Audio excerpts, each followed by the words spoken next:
Agent होते हैं वो हमको एक भ्रमजाल हमारे सामने क्रिएट कर देते हैं। जैसे ही हमारे पास उसका एजेंट आएगा, बोलेगा कि आप तो अस्पताल में जाएंगे, आपके परिवार का कोई भी व्यक्ति भर्ती है, तुरंत आपको पैसा मिलने लगेगा। तो पॉलिसी कराते वक्त केवल आधार कार्ड और फोटो चाहिए होता है, लेकिन पॉलिसी का क्लेम के वक्त वो आपके जीवन भर के दस्तावेज मांग लेते हैं। आपके परिवार का कोई व्यक्ति भर्ती है और आप मानसिक रूप से परेशान चल रहे हैं, उसी टाइम पे कंपनी वाले एक जांच अधिकारी भी भेजते हैं। उसी टाइम पे कंपनी वाले सारे दस्तावेज आपसे मांगते हैं। हेल्थ इंश्योरेंस में पैसा जमा करने के बाद उसका कोई भी आपको रिटर्न पैसा नहीं मिलता है। फिर ये कंपनियां इन पैसों को मनचाहे ढंग से निवेश कर रही है अपने तरीके से, अपने प्रॉफिट के लिए। ये आपका पैसा आपको रिटर्न तो मिलना नहीं है। कंपनी जितने पॉलिसी लेते वक्त आपसे पोलाइट होकर बात करेगी, उतने ही एग्रेसिव होके आप जब क्लेम लेने जाएंगे, जब आपसे बात करेगी। हमारे सरकारों से यदि अपील कर सकते हैं तो अपील करें कि ये health insurance, private health insurance जो कंपनियां हैं, इन पे नकेल कसें। नमस्कार दोस्तों, आज हम बात कर रहे हैं हेल्थ इंश्योरेंस हमको लेना चाहिए या नहीं लेना चाहिए। ये बहुत महत्वपूर्ण विषय है। देखिए, बहुत तरह की प्राइवेट कंपनियां हैं और सरकारी हेल्थ इंश्योरेंस भी है। देश की 70% आबादी हेल्थ इंश्योरेंस से कवर है, जिसमें से 50% सरकारी हेल्थ इंश्योरेंस। सरकारी हेल्थ इंश्योरेंस बहुत अच्छे होते हैं, नो डाउट। तुरंत अस्पताल में मरीज जाता है, उसको तुरंत वहाँ से जो भी मदद होती है, हेल्प डेस्क होती है, मदद करने लग जाती है। लेकिन प्राइवेट हेल्थ सेक्टर जो है, हेल्थ इंश्योरेंस का सेक्टर है, उसमें बहुत ज़्यादा गड़बड़ी है। क्यों? क्योंकि उसके जो एजेंट होते हैं वो हमको एक भ्रमजाल हमारे सामने क्रिएट कर देते हैं। जैसे ही हमारे पास उसका एजेंट आएगा, बोलेगा कि आप तो अस्पताल में जाएंगे, आपके परिवार का कोई भी व्यक्ति भर्ती है, तुरंत आपको पैसा मिलने लग जाएगा। ऐसा वास्तविकता में नहीं होता है। केसलेस है, बोले आप तो जैसे ही जाएंगे हॉस्पिटल में तो आपको कुछ भी नहीं लगेगा, जेब से तुरंत केसलेस हो जाएगा, तो ऐसा भी नहीं होता है। जैसे ही आप हॉस्पिटल में जाते हैं, वो प्राइवेट हेल्थ इंश्योरेंस यदि आपका है, तो वो कंपनियां आपसे तरह तरह के डॉक्यूमेंट मांगने लगती। तो पॉलिसी कराते वक्त केवल आधार कार्ड और फोटो चाहिए होता है, लेकिन पॉलिसी का क्लेम के वक्त वो आपके जीवन भर के दस्तावेज मांग लेते। एक व्यक्ति जब पॉलिसी लेने जाता है तो केवल आधार कार्ड और फोटो इतना उसका लगता है, लेकिन वही व्यक्ति जब क्लेम के लिए जाता है तो हॉस्पिटल में जाएगा। हॉस्पिटल में सबसे बड़ा, उसके बाद एक प्रोसेस स्टार्ट होती है, जो हॉस्पिटल उनके ईमेल पर उनको सारे डॉक्यूमेंट भेजता है। उसके बाद वहाँ से एक परेशानी का दौर शुरू होता है। वो लोग आपसे बोलते हैं कि इसमें दस्तावेज की कमी थी और बार बार आपका क्लेम रिजेक्ट करना शुरू करते हैं, और आखिरी में आप परेशान हो जाते हो। 5 से 6 बार आपका क्लेम रिजेक्ट हो जाता है। थक हार के आपको अपनी जेब से ही पैसा देकर अस्पताल से घर आना हो। अब आपके परिवार का कोई व्यक्ति भर्ती है और आप मानसिक रूप से परेशान चल रहे हैं, उसी टाइम पे कंपनी वाले एक जांच अधिकारी भी भेजते हैं। उसी टाइम पे कंपनी वाले सारे दस्तावेज आपसे मांगते हैं, और सारे दस्तावेज में मान लीजिए एक व्यक्ति 35 साल का है, तो उससे बोलेंगे कि आपका जन्म जब हुआ था, जब से लेकर अभी तक की फाइल चाहिए कि आपको कौन कौन सी बीमारियां हैं। लेकिन यही जांच जब आप पॉलिसी लेते हैं, जब कुछ भी इस तरह की जांच नहीं करते, तो अभी वर्तमान समय में 50% क्लेम रिजेक्ट हो रहे हैं। 50% एक बड़ी संख्या। तो कई बार क्या होता है कि जैसे ज़्यादा राशि के क्लेम है तो उसको कंपनियां रिजेक्ट कर देती है। आप अस्पताल में इमरजेंसी भर्ती हैं, आप भर्ती हैं, आपके बच्चे भर्ती हैं, और आपको जैसे ही क्लेम की राशि की जरूरत पड़ी, और जो बोला था आपके एजेंट ने कि 4 घंटे 5 घंटे में क्लेम राशि आपको मिल जाएगी, ऐसा कुछ भी नहीं होता है। वास्तविकता में क्या होता है कि आपने जैसे ही वहाँ पर अस्पताल में अपने डॉक्यूमेंट सबमिट किए और वहाँ से रिजेक्ट होने लगा, अगले दिन एक व्यक्ति आपके पास आएगा जांच अधिकारी बन के, और वो कुछ ना कुछ त्रुटि निकालने की कोशिश करेगा। जबकि होना क्या चाहिए कि जैसे ही आपने इंश्योरेंस लेने के लिए आवेदन किया, या कोई कंपनी ने आपको फ़ोन किया, कोई एजेंट आपके पास आया, उसको उसी वक्त पूरी जाँच कर लेना चाहिए। आपके सारे दस्तावेज की जाँच उसी वक्त कर लेना चाहिए। उसके बाद यदि कवर होने के बाद जैसे इंश्योरेंस ले लिया और यदि व्यक्ति को कुछ हुआ, तो उसको उसका क्लेम रिजेक्ट नहीं होना चाहिए, क्योंकि उस वक्त तो मानसिक रूप से बहुत प्रताड़ित हो जाता है। तो सरकार इस दिशा में कोई ध्यान नहीं दे रही है, और लोगों में जागरूकता है ही नहीं। लोग जानते ही नहीं है। लोगों ने इंश्योरेंस ले लिया, हेल्थ इंश्योरेंस, उनको लगा कि अपन कवर हो गए, और वो 15-15 हज़ार रुपये, 20-20 हज़ार रुपये हर साल भरते भी जा रहे हैं, और 5 साल बाद जरूरत पड़ी, कंपनी ने मना कर दिया, तो जो उन्होंने 20-20 हज़ार रुपये करके 1 लाख रुपये जमा कर दिए थे, वो भी चले गए पानी में। कंपनी ने कुछ भी नहीं दिया। इससे अच्छा तो ये होता है कि वो उसके सेविंग खाते में जमा कर लेता, तो 1 लाख रुपये जमा होते तो कम से कम उस बुरे वक्त में उस 1 लाख रुपये काम तो आते। लेकिन हेल्थ इंश्योरेंस में पैसा जमा करने के बाद उसका कोई भी आपको रिटर्न पैसा नहीं मिलता है। आपने यदि 15,000 की पॉलिसी ली, 15,000 जमा कर दिए, तो 15,000 रुपये जैसे ही आपका साल कंप्लीट हुआ, वो 15,000 रुपये आपके शून्य हो गए। आपने क्लेम नहीं लिया तो भी शून्य हो गए, आपको उसमें से 1 रुपया भी नहीं मिला। पुनः अगले साल आपने फिर पॉलिसी ली, फिर वापस से आपने अपना पैसा जमा किया।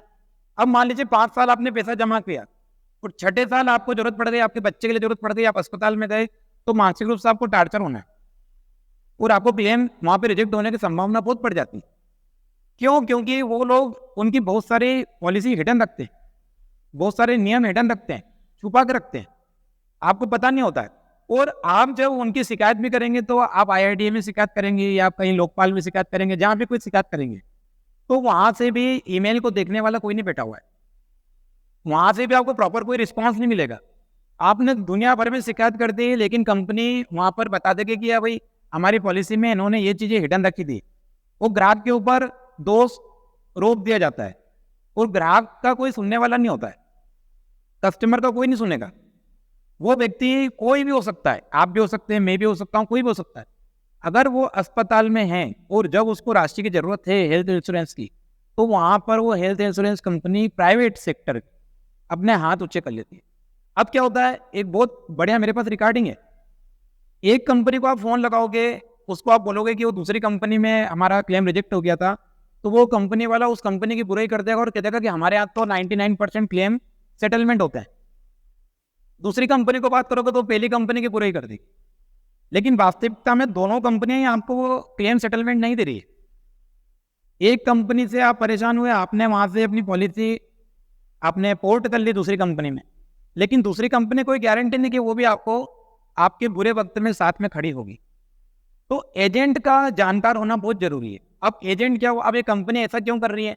क्योंकि मान लीजिए कि अगर मान लीजिए कोई व्यक्ति की 10,000 की पॉलिसी है, 15,000 की पॉलिसी है, तो 40% तो कमीशन पहले एजेंट को गया। फिर ये कंपनियां इन पैसों को मनचाहे ढंग से निवेश कर रही है अपने तरीके से, अपने प्रॉफिट के लिए। ये आपका पैसा आपको रिटर्न तो मिलना नहीं है, तो वो जब आपको क्लेम आप करोगे जब भी मिलना है। क्लेम तो बहुत कम लोग करते हैं, बहुत कम लोग हैं जिनको क्लेम की जरूरत पड़ती है। अधिकतर लोग तो केवल पैसा जमा करते हैं, हर साल जमा करते हैं, सोचते हैं कि हमारा परिवार से क्यों रहे, अस्पताल में जाएंगे तो हमको लाभ मिलेगा। लेकिन जब अस्पताल में जाने की जरूरत पड़ जाती है, भगवान ने चाहे किसी को जरूरत पड़े, लेकिन जब अस्पताल में जाने की जरूरत पड़ जाती है तो ये कंपनी अपने हाथ ऊंचे कर लेती है और आप बिल्कुल पूरी तरह से परेशान होते हैं। तो आपको ध्यान क्या रखना है? पहली बात कि आपका जो एजेंट हो उसको हेल्थ सेक्टर की जानकारी। दूसरी बात, आपका कोशिश करिए कि कोई सरकारी कंपनी हो उसी में आपका हेल्थ इंश्योरेंस हो, इसकी आप कोशिश करिए। तीसरा, आप हेल्थ इंश्योरेंस कंपनी के भरोसे मत रहिए कि आपके बुरे वक्त में वो साथ में खड़े हो जाएंगे। आप अपने हेल्थ के लिए, अपने परिवार की हेल्थ के लिए एक सेविंग अलग से रखें, अलग से अपने पास पैसों की व्यवस्था रखें। इमरजेंसी, इसको बोलते हैं इमरजेंसी फंड। ये कंपनियां आपका क्लेम पास कर दे इसकी गारंटी नहीं है। 50% क्लेम जब रिजेक्ट हुए कोरोना काल में भी, तो कोर्ट को भी बोलना पड़ा और IRDA ने भी जांच करी कि क्यों ये इतने क्लेम रिजेक्ट करे कंपनियों ने, और केवल पेपरबाजी हुई, पेपर में आया कि इनकी जांच हो रही है, सब हो रहा है, लेकिन वास्तविकता में उन कंपनियों के ऊपर कोई कार्रवाई नहीं होती। इन कंपनियों के ऊपर बहुत बड़े बड़े लोगों के हाथ होते हैं, ये पूरी तरह से बचाव अपना जानते हैं। तो ये पॉलिसी के टाइम पे बहुत बारीक बारीक अक्षर में लिखा के आपसे न जाने कहाँ कहाँ साइन करवा लेते, और जब आप क्लेम लेने जाते हैं तो फिर वही बात आती है कि आपने तो साइन पढ़ के करा होगा, जबकि आपका एजेंट आपको पढ़ने नहीं देता है। वो तुरंत आपके पास आता है, बोले आप तो यहाँ साइन कर दो, मैं हूँ ना, मैं बैठा तो हूँ, मैं चलूंगा अस्पताल। अस्पताल में कोई एजेंट जाता ही नहीं, ना कोई एजेंट अस्पताल में आपकी मदद करने आएगा। उस वक्त आप उसको फोन करोगे, उसको कोई मतलब नहीं आपसे। क्यों? क्योंकि वो तो उसके आपसे राशि लेके उसका कमीशन खा चुका है, उसका कमीशन मिल गया उसको। तो अब वो क्या करेगा? वो आपकी कोई मदद करने नहीं आ रहा, वो कोई समाज सेवी नहीं है, वो आपकी मदद नहीं करेगा। वो तो उसके घर बैठा है, उसका कमीशन मिल गया, उसको कंपनी को कंपनी का फायदा मिल गया। आपको यदि क्लेम देना तो कंपनी को अपनी जेब से देना पड़ेगा, तो कंपनी आपको क्लेम क्यों देगी? आपने सब कुछ महत्वपूर्ण दस्तावेज भी लगा दिए, आपने सब सही जानकारी दे दी, लेकिन कंपनियां आपका क्लेम रिजेक्ट करेगी। देखिए, जैसे एक मेरे मित्र हैं, उनकी बेटी अस्पताल में भर्ती थी। वो बेटी जब अस्पताल में भर्ती थी तो उन्होंने बोला कि भाई, उनने बताया था पॉलिसी लेते वक्त कि ये जन्म उसका हुआ था, तब इसका वेट इतना था, और बच्चों के टाइम पे क्या करते हैं कि बच्चे के जन्म के 90 दिन बाद उसको कवर करते हैं। लेकिन उसके मामले में इन्होंने क्या करा कि 90 दिन बाद का जो वेट था वो नोट किया पॉलिसी में, वही जानकारी मांगी उनसे, और मांगी क्या, केवल फ़ोन पे टेलीफोनिक पूरा ऑनलाइन ही पूरी पॉलिसी हो गई थी। लेकिन जब क्लेम की बारी आई तो बोले कि जन्म के समय इनका वजन कितना था। जब पॉलिसी करी तो 90 दिन बाद का वजन ले रहे हैं, पॉलिसी करते वक्त क्या करा, बोले जन्म के समय वजन कितना था, जन्म के समय वजन कम था, इस कारण से पॉलिसी रिजेक्ट कर दी। वास्तविकता में तो 90 दिन बाद का वजन लिया था, लेकिन जन्म के वजन कम था तो उसके कारण पॉलिसी रिजेक्ट कर दी।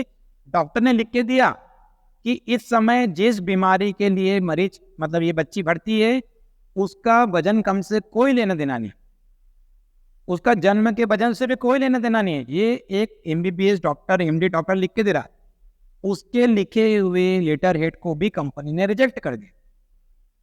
अस्पताल लिख के दे रहा कि इस बच्चे का इलाज जो हो रहा है इसमें इसको क्लेम दिया जाए, इसको हेल्थ इंश्योरेंस कंपनी इसकी मदद करे, लेकिन क्या करा कंपनी ने, उसकी अस्पताल की बात को भी रिजेक्ट कर दिया।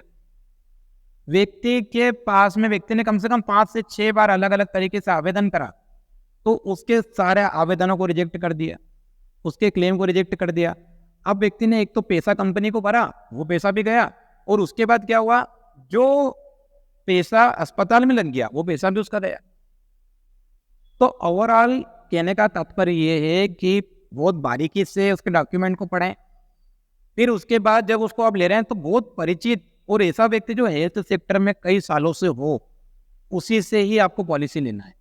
कई बीमारियां ऐसी होती है जो कवर नहीं होती, लेकिन आप अपने अभी किसी भी एजेंट से बात कर लेना, वो आपको क्या कह रहे हैं, सब कवर है, क्योंकि उनको जब आपको पॉलिसी बेचना है वो हर चीज में हाँ कर देंगे, हर बीमारी में हाँ कर देंगे, हर बात में हाँ कर देंगे, लेकिन क्लेम के टाइम पे वो सब गायब हो जाएंगे, उनके फ़ोन बंद हो जाएंगे, वो आपके फ़ोन भी नहीं उठाएंगे। कंपनी जितने पॉलिसी लेते वक्त आपसे पोलाइट होकर बात करेगी, उतने ही एग्रेसिव होके आप जब क्लेम लेने जाएंगे जब आपसे बात करेगी। तो ये वास्तविक कई लोगों से ऐसे अनुभव मुझे प्राप्त हुए हैं, उसी के आधार पे मैं ये वीडियो आपकी जानकारी के लिए आपको दे रहा हूँ, और इससे आपको अवेयर रहना है, जागरूक रहना है। तो एक तो हेल्थ इंश्योरेंस, यदि आप किसी सरकारी हेल्थ इंश्योरेंस में है तो बहुत ही अच्छी बात है, उसमें अगर कवर है तो निश्चित है कि आपको मदद मिलेगी। लेकिन प्राइवेट में है तो बहुत बारीकी से अपने दस्तावेज चेक कर लीजिए और उनसे पूछिए कि ये दस्तावेज मेरे सब हैं, और उसके बाद जब क्लेम की बारी आए तो आप रिजेक्ट मत करिए। हाँ, यदि आप अपनी बीमारी छुपाते हैं तो कंपनी रिजेक्ट कर रही है, वो आपका फॉल्ट है, लेकिन आप सब बता रहे हैं उसके बाद भी कंपनी आपकी पॉलिसी रिजेक्ट कर रही है, आपका क्लेम रिजेक्ट कर रही है, तो ये कंपनी का फॉल्ट। तो ये ध्यान रखिए कि आपकी मेडिकल हिस्ट्री, अब एक व्यक्ति था वो उसकी एज 30 साल थी, लेकिन उसको जीवन में कहीं कोई बीमारी नहीं हुई, उसके पास कोई मेडिकल डॉक्यूमेंट नहीं थे। अब जब वो भर्ती हुआ तो कंपनी ने उससे बोला कि आप अपने मेडिकल हिस्ट्री हमको प्रदान करें। वो कहाँ से करेगा? तो उसने बोला मेरे पास तो कोई मेडिकल हिस्ट्री नहीं है, मैं तो कहीं बीमार ही नहीं हुआ, मेरे पास तो कुछ ऐसा है ही नहीं, कोई कागज ही नहीं है। तो उन्होंने बोला ठीक है, तो आपके जन्म के समय में जब आप अस्पताल से छुट्टी हुई जबकि कागज दिए, और व्यक्ति के पास जबकि कागज ही नहीं थे, वो दे नहीं पाया, उसका क्लेम रिजेक्ट कर दिया।